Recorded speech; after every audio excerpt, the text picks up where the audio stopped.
guys, sharing a good one here on an 06 Pontiac Torrent I'm working on. Door locks, door window doesn't work on the passenger side or driver side too. Read a post on this one where a person was having problems with their window switches not working on the passenger side and on the back door passenger side. And read a post on somebody saying that the wire connections in the doors are too short, therefore it cracks the wires. Lo and behold, first thing I look at, pry off the rubber with a screwdriver, flathead screwdriver, and this is what I find. Let's see if I can zoom in on that. Right there. Pretty rough. But anyway, I'm going to take it all apart and I'm going to splice them all back together, clean everything up, maybe even make them longer. I'll find out. But yeah, that's an 06 Pontiac Torrent. Door lock's not working on the driver's side door, isn't working for the passenger side, and then windows. I believe these two are working, these two are not.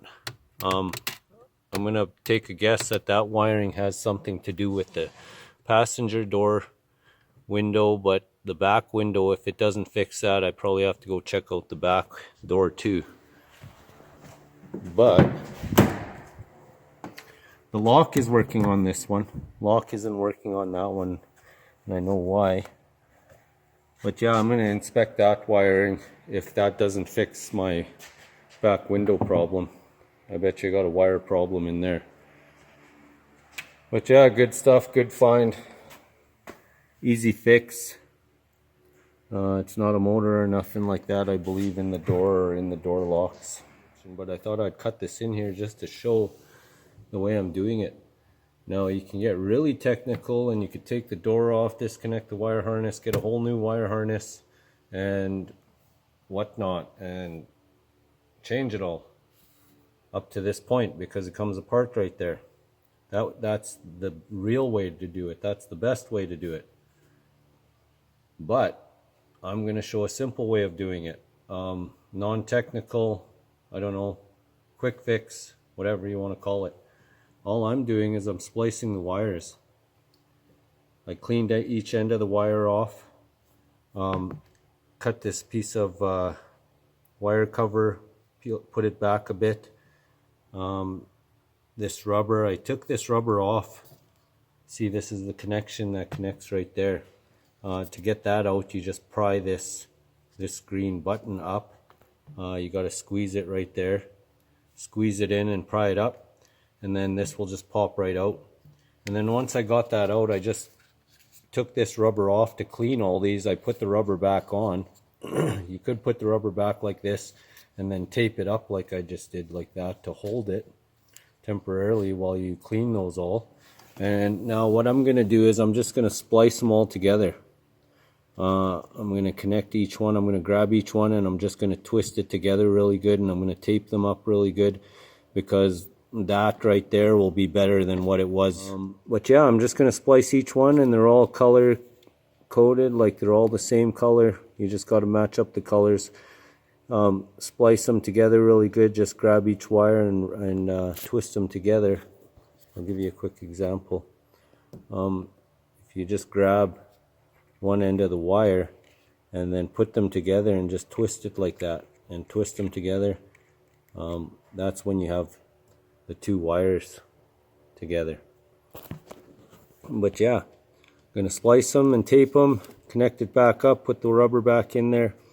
Put that cover back over these wires, tape it up really nice, put it all back together, plug it in. Should work like a charm.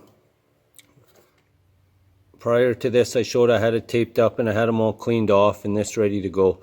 So what I started doing was I grabbed the closest one off of this wire and I grabbed the one off of this, and then I just spliced it together. Like, for example, I'll take that green wire. What I'll do is I'll grab it and bring it up here. I'll pull the green wire out of this side and I just bring it down. Or here, I'll show you an example. This one's the closest, this beige one.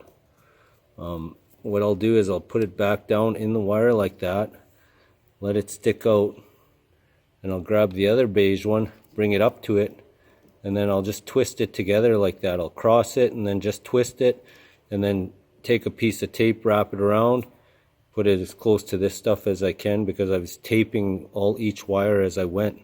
So after I splice that and tape it there, I'll start with the next closest one, which is probably, I could go with the green one here. And then I'll pull that down inside this casing and bring it out, because it gives me some room. And then one by one, and then I'll put them all together. I'll cut this tape off, and then I'll put this rubber piece, stretch it back over top of all my wiring, stick it back on here, connect the connector there, and put the rubber back in there, and should be good to go. One thing you're going to run into is that there's two wires, like I believe it was two beige ones were the same color, and then as you could see there's two orange ones, but one has a black stripe on it, as you could see. Watch for that stuff, because some of these wires were the same color. There was a couple in here, two yellows I believe, or two beiges, these beiges, but you could tell the difference between them with the wire gauge. Like if you look at these two, where is it now? Where's that beige one? Can't see while I'm recording, but anyway, if you look at these two, the wires on are both the same. They have the both same consistency and the same number of wires. Now the other beige one had thinner wire and less strands, and you could see it right away if you put it up against each other. And that's how you tell the difference if it's not marked, if your wire's not marked, like these two orange ones. One orange one with a black stripe. So just watch out for that. Make sure you're paying attention to all your connections. You're taking your time. Be safe and do them one at a time. You should be good to go. With some patience and some maneuverability and small hands, I guess I would take it. Yeah, just take your time, put them together, splice them together really good, tape it up really good, and that's just as good as anything for however long this vehicle's gonna last. So I'm all done now, and if you have a look here, I put everything back together after I spliced all the wires. All I did was I put them all together, made sure no wires were sticking out and would puncture the tape, and I just taped it up as good as I could. Like, it's not the best job, but it'll do, it'll work. And then if it happens to do it again, I'm just going to replace the whole harness. But yeah, simple stuff. This just pops out like I showed you on the video. Stick a screwdriver in there and it just comes out. But yep. And then this popped out. Now I'm just going to pop it back in. I'll push it back in like that. Simple stuff. Move it around, get it to seat, and good to go. And yeah, and it's working fine now, as I'll show you a demonstration. That one works great, and then locks are working again. But yeah, that's on an 06 Torrent. Door wire harness problem, door locks, windows not working. Thanks for watching. Like and subscribe.